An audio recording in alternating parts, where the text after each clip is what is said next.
ऐ मुंहिंजा खुदा साईं तू माफ़ गुनाह कजां जॾहिं तुंहिंजी अचां साम्हूं रहमत जी निगाह कजां जॾहिं तुंहिंजी अचां साम्हूं रहमत जी निगाह कजां जिते हूंदा नबी सारा ऐं मुंहिंजो नबी साईं जिते हूंदा नबी सारा ऐं मुंहिंजो नबी साईं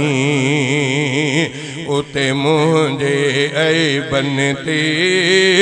सतार तूं परदो ॾिजां उते मुंहिंजनि ऐबन ते सतार तूं परदो ॾिजां जॾहिं तुंहिंजी अचां साम्हूं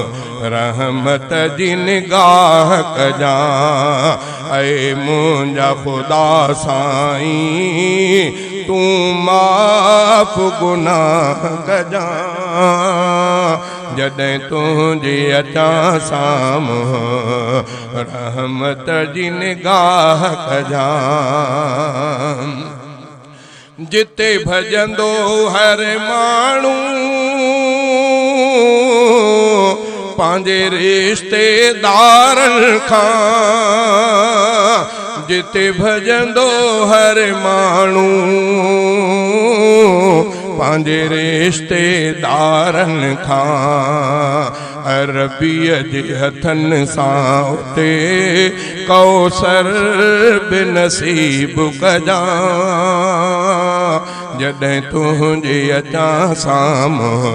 रहमत जी निगाह कजां ऐ मुंहिंजा खुदा साईं तूं माफ़ गुनाह कजां जॾहिं तुंहिंजी अचां साम्हूं रहमत जी निगाह कजां जॾहिं तुंहिंजे अचां साम्हूं रहमत जी निगाह कजां तुंहिंजो सख़्तु पुछाणो अमलनि जे बारे में तुंहिंजो सख़्तु पुछाणो अमलनि जे बारे में को अमल न सुहिणो गफ़ार तूं माफ़ कजां जॾहिं तुंहिंजे अचां साम्हूं रहमत जी निगाह कजां ऐ मुंहिंजा खुदा साईं तूं माफ़ गुनाह कजां जॾहिं तुंहिंजे अचां साम्हूं रहमत जी निगाह कजां हाले जवी सैफुल्लाह रब तोखां घुरे थो दुआ हाले जवी सैफुल्लाह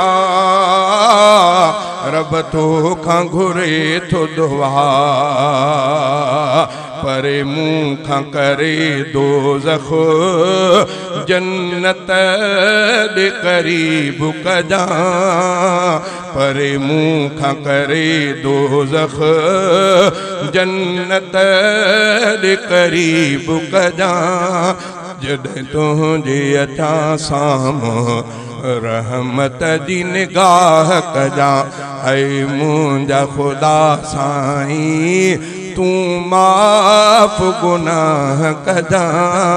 जॾहिं तुंहिंजे अचां साम्हूं रहमत जी निगाह कजां।